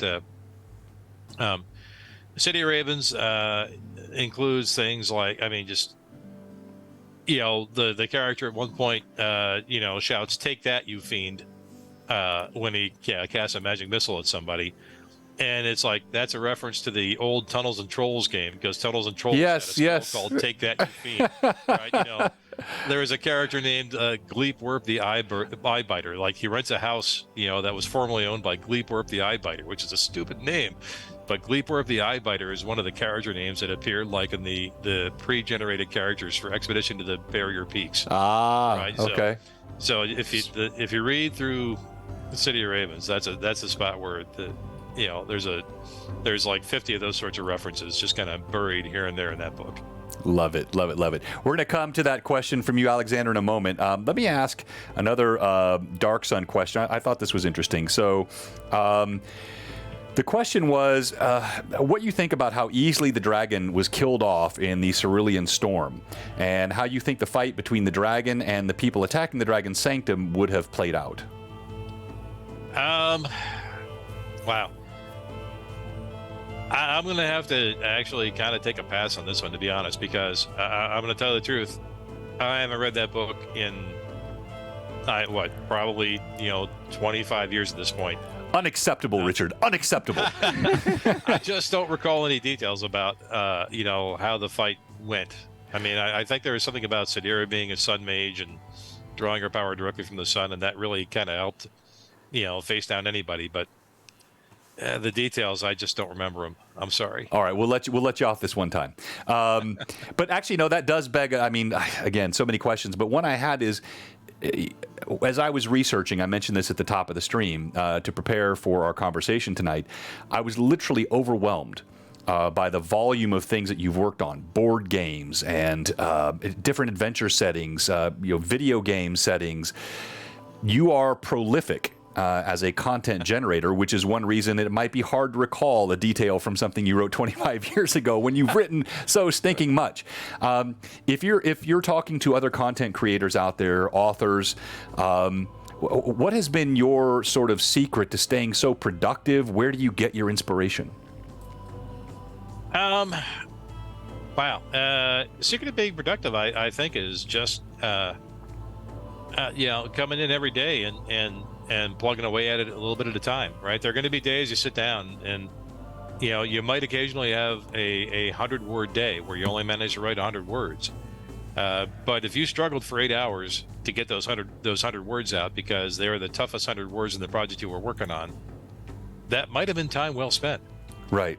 I would say generally with an 8-hour day, you kind of hope to write more like 2,000 words, but, some days it happens and some days it doesn't, right? You have to respect the idea that sometimes just the skull work, the constant churning of the subconscious as you're kind of, you get up and you walk away from it. You're thinking about it while you're having dinner. You're thinking about it while you're in the shower in the morning.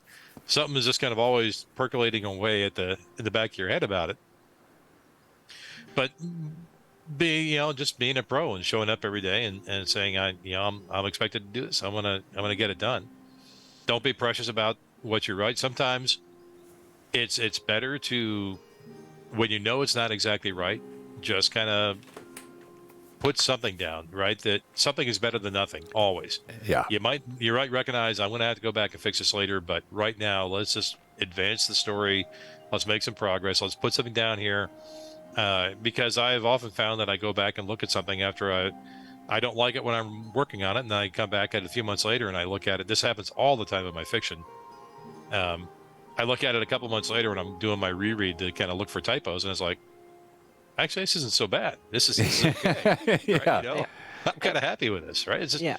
You just got to trust that, the getting something in and getting anything down on paper is better than just staring at a blank piece of paper and telling yourself you can't do it. Well said. Well said. All right, we're going to do our first giveaway here. I promised it earlier, and I got engrossed with the conversation, so I forgot. Let's go ahead and roll. The winner of the Ferox Dice Tube is Dark Elf Twilight. Congratulations. Asked the question earlier about Condemnation and the Spider Queen series. Dark Elf Twilight, I'm not sure I have your mailing info. If not, please go into our Discord. Amanda will pop the Discord link in the chat, and then Discord your mailing address and information to Amanda. She'll get that to me, and we'll make sure we get that out for you ASAP. I'm going to go ahead and refresh this now, and we'll start drawing names for the grand prize giveaway. And for this, your keyword is going to be, in recognition of who we have with us today, it is going to be !legend in the chat. !legend in the chat. You won't leave here without a strong sense of self-worth and confidence, Richard. So you type that in the chat. That's all I can get. And so that will be your choice of one of 3 of the books that Richard has authored, signed by the author himself. Okay, quickly before we go to some of your projects, one last Dark Sun question, and then I want to talk about the feats in class. So, Sure. Dark Sun, to me, it feels like it could have been so much more. Like there could have been a lot more content generated for it. It never seemed to really catch and stick the way things like, let's say, Forgotten Realms did, or even Greyhawk. I guess you could say the same thing about Spelljammer, Planescape. You had these different worlds that just never seem to become a constant source of content generation. Do you have any idea why that is, or anything that if you could go back and influence differently, especially as project lead on the 4E version, that would have made this stay more vibrant, maybe even vis-a-vis having a 5E version? Well, one of the things we did in 4th edition Dark Sun is we made it bigger. Not hugely bigger, but we did push the boundaries of the map out about something like 100 or 200 miles in all directions, just to kind of include more of that sort of mysterious antiquity element that I felt that the setting was at its best with. One of the little secrets of the Dark Sun setting is that it's the map of Colorado. Troy Denning grew up in Colorado, and when he created the world map for Dark Sun, it's there. It's eastern Colorado. It's the Rockies, and it's the uplands of the western Colorado. I can have a lot of use for that. Yeah, so I mean, but it's basically, and it's about the size of Colorado. Colorado is a pretty big state. If you've ever driven across it, it's not small. But in the context of a D&D world, where we're kind of used to a lot of times seeing whole continents, it does feel a little microcosmic, sure, in some ways, especially when there's only X number of cities and you know what exactly is in each city, and what the story of the city is. I kind of feel like you need a little more room for mystery, for people to not know exactly what's going on in a spot, and in that setting that's so intimate and close together, it's hard to have it. You kind of dispel some of the mystery, which I think was one of the things that impinged creating content for Dark Sun a little bit. The other element was that Troy with Present Pentat went and told the big story of the setting, and when he finished the big story, he had left the world changed. It's a lot of ways. It's a little bit like it's the Dragonlance conundrum, right? Right. You just told the biggest story of the setting. What else? Where do you go from there? Yeah. Or Lord, right? If you're not the group that's throwing the ring in the fire, your opportunities to do big stories are right. Perhaps a little bit constrained. Yeah. Although I did run a really fun 4th Age campaign in Middle Earth, based on the old Iron Crown Enterprises MERP system. I don't know if you remember. They had a really cool, it was actually very disjointed and poorly written, but their concept was cool. It was about the Lost Palantirs. Nice. And that was a really fun game I ran for a couple of years. Quickly, Dark Elf Twilight. No, the first giveaway, you won the Dice Tube. The opportunity for the signed book will happen here in a few moments, and what we'll do for that, we'll actually draw 3 separate names from the Nightbot, and then Richard, Rob, and I are going to roll off with D20s to see who wins among those 3 finalists. So we'll do that in a moment.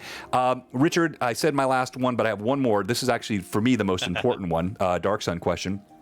I'm running my core campaign, Greyhawk Awakening, in the Flyness, obviously, and we're going on year 2 now. We're actually, as you heard, getting to our 100th episode. That represents 300 to 400 hours of online Twitch streaming and gaming. It's a lot.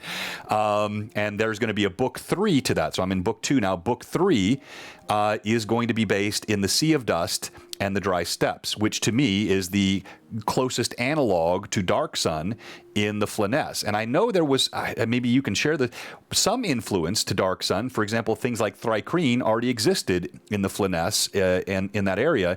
And I intend to run a Dark Sun-esque. It's not going to be Athos per se, but it's going to be the races, the classes. You're going to have the mule. You're going to have the twisted monsters, the twisting of the different races. And I think much of the consequent psionics are going to be a major part of it, which I'm looking forward to. Psionics has been really dropped out of a lot of games, and I'm looking forward to really inserting that. Any thoughts on running Dark Sun-esque stuff in Greyhawk, specifically the Sea of Dust and the Dry Steppes?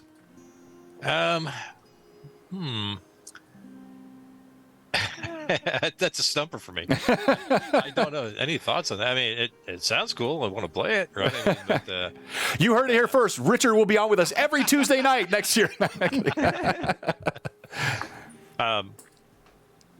Yeah, I mean, I think you've got some fun things to hit on, like are wizards as bad as defilers are in Dark Sun, right? Is this an area where where people have a suspicion of wizards or absolutely are angry about wizards? Could the Sea of Dust? Well, it makes sense it because might actually be based it's actually based on like the invoked devastation. Exactly, the twin cataclysms. Fire. Right. So it makes sense that like there would be heavy suspicion of it. To me, it all works. Yeah. No, I think it's really cool.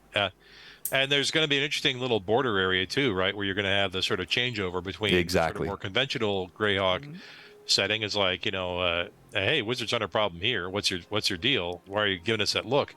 Exactly. Which I think solves some of the, small state of Colorado problem that you had with the original Dark Sun setting. I think you can create that sort of setting in the Sea of Dust and the Dry Steppes, but then you still have this, tangential connection to the rest of the Flyness, which allows for this. It should be, I'll let you know how it goes. All right. Quickly. You were the primary or the creator of a core character class in D&D that we all know and love. Tell us about that. I will say I'm actually the creator of a couple, but the first one I'll tell you about is the Sorcerer. I was part of the initial 3rd edition design team. Me, Monty Cook, Skip Williams, Jonathan Tweet joined us. A little bit into the process, but. Me, Monty, and Skip all kind of divvied up some of the initial character class design in the 3rd edition book. And one of the ones that I was tasked with was I actually did a lot of the fighter classes. So I did the fighter, the barbarian, the paladin, and there are things I could take credit for, but I had realized, and kind of looking at the player's handbook and thinking about it as a product and not just as a game, I realized the most valuable real estate that we have in the D&D world is pages in the player's handbook, right? This is the one thing we know. There's going to be more people with this in their hands than anything else we do. Every page we write in this book has got to be golden. We have to ask, can we get the most use out of every page we possibly can?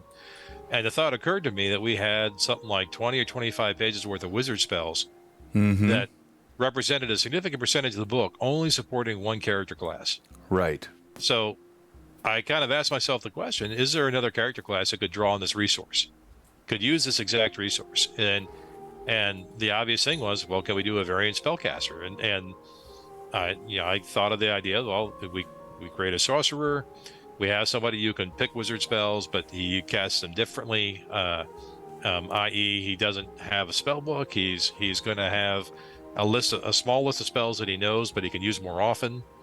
And that's essentially where the sorcerer came from. Is I went to Skip and Monty and said, hey, I think we got room to do this. I think people will be excited and stoked to see a character class that they're not expecting to see, appear in this book. And there's a bunch of other stuff that the sorcerer did that wound up being beneficial for the game. the wizard class is always one of the toughest classes to play for a new player because there's so many choices to make. The sorcerer is a great way to offer new players a way to play a wizard on training wheels. Right. Because you can constrain the choices, right? You can help them pick the first few levels. Here's the 3, 4, 5 spells you know. You don't have to learn the entire spell section of the player's handbook. Just run with these, and you get a pretty good experience out of it. No, I thought it was brilliant. I remember when that class came out, and it didn't feel like a tagged add-on. It felt like a true core class that expanded with a well-balanced, methodology that, you can cast the same one as many times as you want, and you don't have to go through the memorization, but you don't have the breadth that the mage has. It was brilliant. Now, 2 of the feats that you mentioned, I know there are more, and Richard, I'm going to tell you right now, I'm really hoping I can have you back on sometime early in 2023. We'll do a shorter conversation, but there's so much more I want to talk to you about. But you were involved with a core feat with the Barbarian. Well, yeah. Like I said, I one of my tasks early on in the 3rd edition process was creating the first draft of the Barbarian character class. So I'm able to take credit for I'm the guy who thought up Barbarian Rage. Every time in this great country of ours, a barbarian flies into a rage. That was me. My wife personally, that's all she ever does with her barbarian. So that's awesome. A favorite feat, and then. Paladins are my favorite class. Credit for Smite Evil. Smite frickin' Evil. This is the man that created Smite frickin' Evil. Yeah. So the best features in 3rd edition, that is just awesome. And yeah. So yeah. Yeah. I will say, obviously, we I was part of a team. Skip and Monty and Jonathan contributed many things. Peter Atkinson, Scaff Elias, all smart guys thinking real hard on doing cool stuff, but I'm able to kind of claim a little bit of credit because it was in there because I'm the guy who wrote the first draft of a couple of those things, and it stayed all the way through to publication and then just became, part of the class going forward. So yeah, own it, Richard. Yep. Yep. Okay, so as we're kind of coming down the home stretch here, we're going to do the first of our drawings. So we're going to draw 3 names. When you see your name pop up, don't get confused. You have not won yet. There will be 3 names that will be drawn, and we'll roll for them at the end. The first entrant into our signed copy of one of Richard's novels is Justinius. Justinius, you must be present to win, so make sure you're with us at the end. There will be 2 more of these names drawn here, so if you haven't yet, type !legend in the chat. Richard, tell us about, there's Dungeon 100, I believe. You had a really cool adventure in there on page 16. Remember this one? Prison of the Firebringer. Yeah. Fantastic dungeon. I was talking to Jay about this last night. I think it was discussed on one of his shows. Oh yeah, we went through Basim Gorag. I invented Basim Gorag. So yes. Yeah, absolutely fantastic. So, Richard, with your current projects, let's start with, before we even get to what you're currently, how can we support you? First of all, I really like your blog. So, everyone check out richardbakerauthor.com. Maybe, Amanda, you could pop that in the chat so everybody can click it and link to it. And can we subscribe to the blog, or what's the best way for people to get and be part of this? Yeah, subscribe to the blog would be great. I'll be honest, I'm a little bit infrequent about posting it through these days, but as you can see, I cover a bunch of different topics. I will occasionally go back and reflect on something I wrote back in the past. I'll talk about things I've discovered about being a designer, like the one that you got right there. The complexity budget was a great way of thinking about things that I learned from Scaff Elias in the 3rd edition design process. And that particular blog topic tells the story of that. I do need to. I post a little bit infrequently. I'm sorry. I got a lot of things I'm working on, but well, this is not bad. Yeah. You got a March and a May. It's been a while, but I read this one. I love this one on fixing the perception skill. I think that would be a fun. Robert, you and I should do an LMA just on this topic because I do think the points he makes here are very, very good. What else? Where can we support you? Where can we be part of what you're doing? Sure. I would say, the things I'm doing now, I write books. My books are out there. So go to your friendly neighborhood bookstore and have a look around for ebooks are a big thing too. My most recent ones are obviously the Sikander North books, the military sci-fi. Those are going out of print. I'll warn you right now. I'm getting the rights back from Tor. I'm going to look for another home for them. But if you spot them and you're interested, grab them because they might be hard to find for a while. Okay.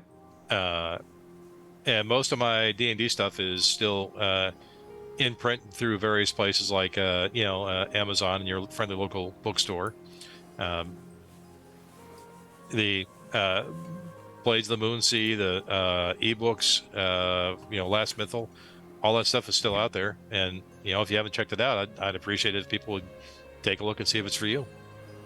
Yeah. Okay. Excellent. And so we'll support via purchase of the products. You're on Amazon, Kindle, of course, Apple Books, any digital formats, and the physical. And then also I'm on your site here, so you can click and link to any of these locations and purchase directly through Richard's site. What else? I'm a founding member of the Sasquatch Game Studio. So if you're interested in Primeval Thule, which is a setting that we did versions of for 5th edition and 4th edition and 3rd edition and 13th Age and even a Savage Worlds edition. You can find us on DriveThru RPG. We've got probably about a dozen or 15 different Primeval Thule products of various stripes. Short adventures, the original source book, a couple of, like player-focused expansions, and I love Primeval Thule. It's kind of a chance. It was the setting I always wanted to do for D&D, but I never got a chance to. And so when I found myself with the ability to do anything I wanted, I rounded up a couple of friends of mine, and Primeval Thule's the game we did. So. I'd like to talk to you more about that because I'm not really familiar with the setting, but it sounds really interesting. Anna, I know you have to go in just a couple of moments here. Do you have any final thoughts or questions for Richard?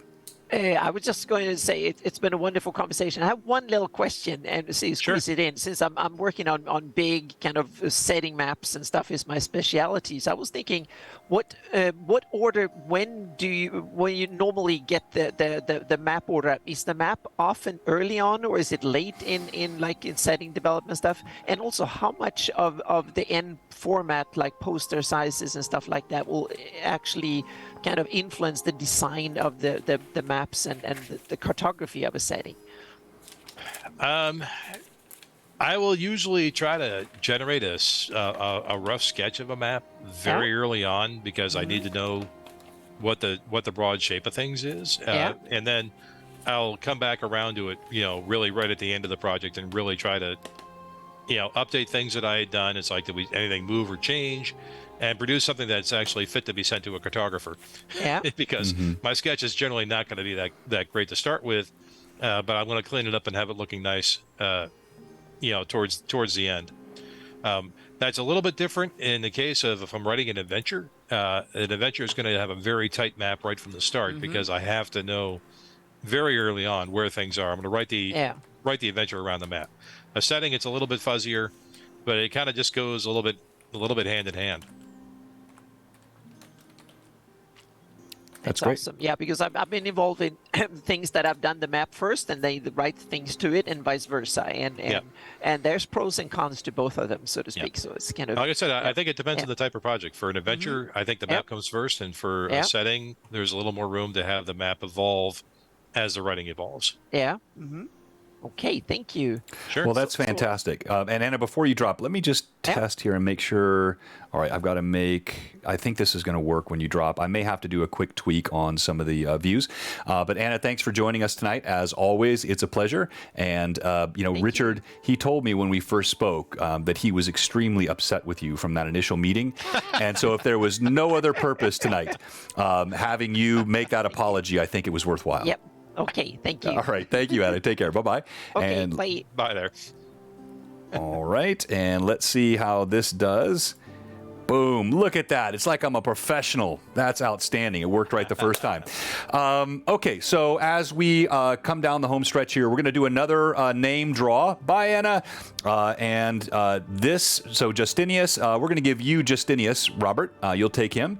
Richard, you're going to have Nimon Zivkov. Nimon Zivkov is a brand new follower, followed us last night, which is interesting. So they followed us during our Greyhawk Awakening stream last night. Thank you for that. And Nimon Zivkov, are you still here with us? Let us know in the chat. Yes, you are. All right. So Richard will be, no, I said I'll be rolling. No, Richard will be rolling for you.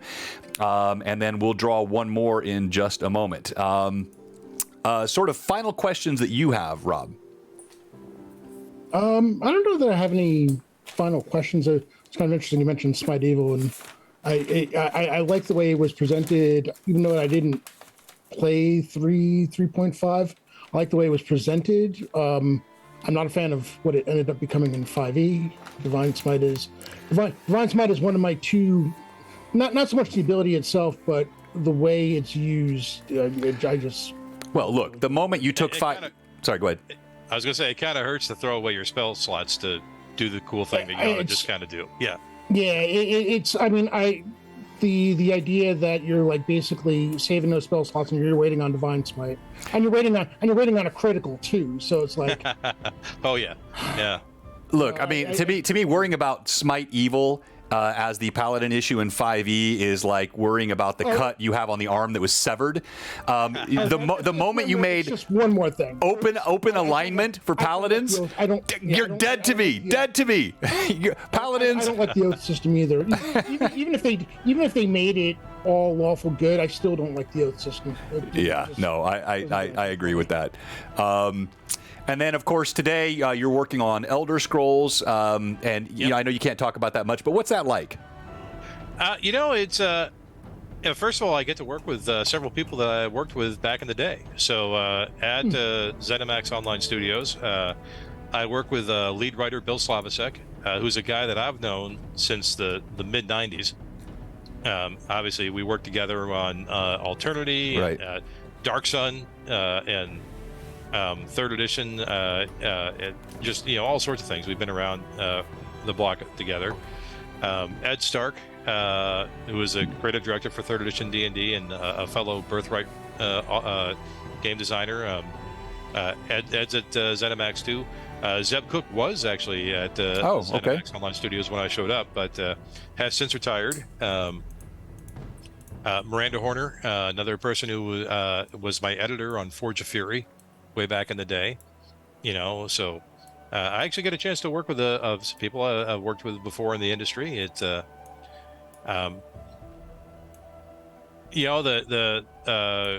quest design and quest writing. It is kind of tricky that I can't count on handing somebody a couple thousand words worth of adventure setup to read. Mm-hmm. I gotta figure out how to convey everything important that's going to be conveyed in NPC dialogue.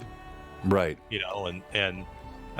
So that is a challenge at first, but it's also I think kind of makes you up your game. You got to really drill down to what's the important thing that someone's got to take away from this. And I know I can't have my NPC blather on for page after page after page of exposition. I got to figure out what's the important thing he's got to say, and then also learning how to use what the world builders and what the actual set designers, if you will, can bring to that, so that I don't have to tell you, I don't have to list out what's in the room, because there's a world builder who's come along and has actually designed, here's this creepy skull-filled temple chamber, and I don't have to tell you what it feels like in here or tell you what's in here. You can just look around and see for yourself. Right.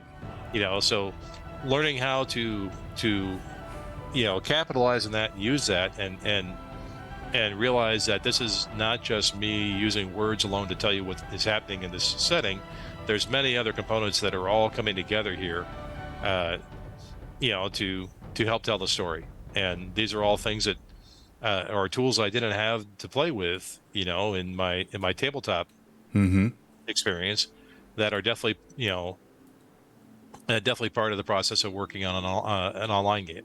Yeah. Wow. Interesting. And has working on the online game changed how you write novels at all, or maybe influenced? It's probably tightened up my dialogue a little bit. Mm-hmm. I mean, they hired me because I was a pretty good writer to begin with, right? Right. Let's be honest. But the challenge of there's a hard limit in the ESO of any particular widget, any particular line of dialogue's got a maximum of 250 characters. Mm-hmm. Mm-hmm. So it really does kind of make you, I spent the first couple of the first year or so I was working there, it was like, how can I cram the most possible content possible into those 250 characters? And so I was always writing things up to like 248, 249, 250. And the thing that I've kind of come along to now that I've gotten used to it, now that I really understand it, is not how I can say as much as I possibly can say in a particular line, but instead to say, what's the least I can say that does the job? And don't make it 250 characters just for the sake of using all 250 characters. Sometimes you might have a great line that runs at 110 characters, and if that's all the character needed to say there, it's okay. It's good. The guy can just say the thing and be done with it. You don't have to try to keep cramming it in there. What that sounds like to me when you say what you need to say with the fewest words or the least that needs to be said, that actually sounds like great marital counseling. It's the old quote about engineering, right? That the best engineer is not the one who figures out how to get the most possible features into something. It's the one who figures out how much you can take away and still have it do the thing it's supposed to do. Right, exactly. Good dialogue actually kind of runs the same way. Yeah. Well said. Well, let's go ahead and let's do our third and final drawing tonight. So if you haven't yet, you still have a few seconds. Oh my goodness, Art of Mike Disney just rated us with 50 people here at the end of the stream. We'll give them a couple of minutes to jump in. And do you have time for just maybe one or two more questions, Richard? Yeah, I see actually a question about what point I jumped in for ESO there. I'll answer that. Yeah, sure. Go ahead. I came in just as they were finishing up I can't believe I'm drawing a blank of the name. The first one I did mostly that I was really in on was Markarth, the Markarth DLC, and then of course I was in on Blackwood, on High Isle, and on Galen. I've been mostly slotted in for the main story, so whatever the big zone story is in the zones for the last couple of years, I've probably touched about half to 2/3 of the quests in it. Outstanding. And so we've got, with the audience we had and now the new raid. So yes, thank you very much, Mike. We got 120 people on Art of Mike Disney. Great channel. If you're a Blue Box fan and you don't know Mike, that's a mistake. Make sure you check him out and follow his channel. For all of Mike's audience that just joined us, I want to just, if you could, Manda, post a link again to Richard's website. And you can find content there, links to all the books that he's written, the games. And of course, we talk about this if you want to go back and watch the VOD. The VOD will be up for a couple of weeks before it goes onto our YouTube channel. Hey, thank you very much. Robert got that in there. And so welcome to all of you. Shane, hey, good to see you, my friend. It's been a long time. So let me see if I can just pick one more from my very incomplete list of questions that I had. I guess probably the most obvious one is, are you playing any D&D right now? I am. I play in a weekly game that Bill Slavicek, our lead writer, runs. He runs a 5e game that is actually doing the 5e Spelljammer, so I'm kind of curious to see what that's about and see how that goes. I was frustrated. I was trying to play a 4e style warlord in 5e, and I couldn't figure out a smart way to build it, so I just gave up and made a war cleric instead. So nice. There's I know there's supposed to be a fighter subclass that. The Battle Master doesn't quite do it. He's is that what it was? Yeah. I'm kind of I've got feelings regarding the 4E, the stuff that they left behind because there was some new and interesting things that they just dropped on the floor. It's like, why? Why? There's actually some pretty good important stuff that could have been brought forward that would have made 5e better. 5e is great, but it could have been better. There's always room to improve. Agreed. Agreed. All right, so I want to let Mike Disney's new Raiders also know. Type !legend in the chat. If you type that in, you'll have a chance to win one of 3 books, either Sword Mage, the first of the Moonsea series, or you can win his first book in the last Mythol series, Forsaken House, and I don't have the web view up with the 3 people that I can show, but also his military sci-fi book, and he will give it and sign any of those and send them to you after the stream. So again, it's Forsaken House, or Sword Mage, or Valiant Dust will be your 3 options. Richard, any final questions or thoughts you have before we wrap up and get ready for the roll-off? It's been a blast being here. Thank you so much for having me on. It's great to talk about games. That's what I'm here for.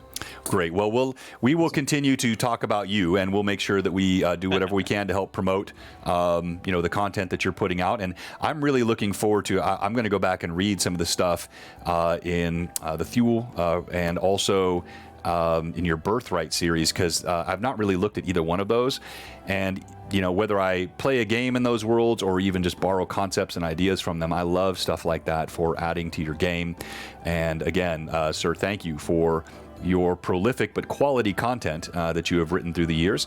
One thing I will ask you, so I mentioned obviously I'd love to have you on at some point next year again to go into some of the other questions and give us a chance to interact. But what I would also, I won't put you on the spot, but I will send you a via email. We have this broader community. We do a charity every year, a series of games for St. Jude Children's Hospital. Last year, we raised over $20,000 for St. Jude, and they're all just one-shot games that we play. So I, in conjunction with Lord Gazumba and a few other streamers, we gathered together and we raised on this channel alone $8,000 across 2 streams last year for St. Jude, and then that big check goes off to them in support. So this year's theme. That's fantastic. Yeah, thank you. So this year's theme, ironically enough, is actually Legends. So last year it was Dragons. The year before it was Underdark, or I may be getting that mixed up with, we've got a couple other things that we do that are one-shot streams. This year it's Legends. So you've got Ed Greenwood's going to be playing in one of the games, and he comes on often. We've got Eric Mona, who comes on often. And so I'll get you the dates, but I would like to formally extend you an invitation. If the timing works for you and you would like to, I would love to have you play on a game with us for that charity stream, and I'll let you know when that's going to be. That'd be super. I'd love to do it. Okay. And I know, and again, if he doesn't show up at one of the streams, understand he doesn't even know the dates yet. His family could be on vacation.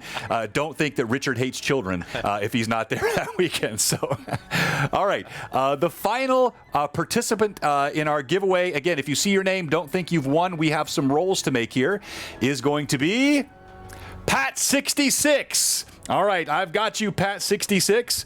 And so let's go ahead and let's do our rolls. And we're going to start with you, Robert. Tell us who you're rolling for, and just roll a single D20. I think I've got Justinius. Yeah, you do have Justinius. Yep. So let's do this. Ooh, not good. 4. A 4. No, not good at all. Okay, Richard, you have, and I've already forgotten the name. It was Nikov Zanka. It was Nevon something. Yeah, brand new follower. Zivon. Right there we go. It is Naman Zikov. Yes. Go ahead and make your roll, Richard. All right. My roll is perfectly ordinary. I threw an 11. 11. Well, that beats Robert's 4. All right, Pat, my good friend Pat66, one of our top contributors here at Blue Box. Before I roll this die, we're going to let Richard participate one last time. He saw it earlier. Richard, the line is, what are you doing?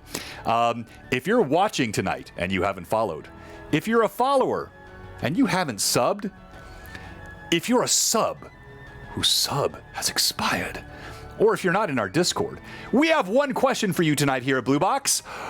What are you doing? Give us a follow, give us a sub. We appreciate all the support here as we grow this community. And here I go for Pat66. The die is cocked. Let me move that out and roll again. And that is a 5. You're 11. Your ordinary roll has won it, Richard. So, Naman Zikov, you need to go into our Discord and you need to send your mailing information to Amanda or I, and we'll get that over to Richard so he can sign it and send it off.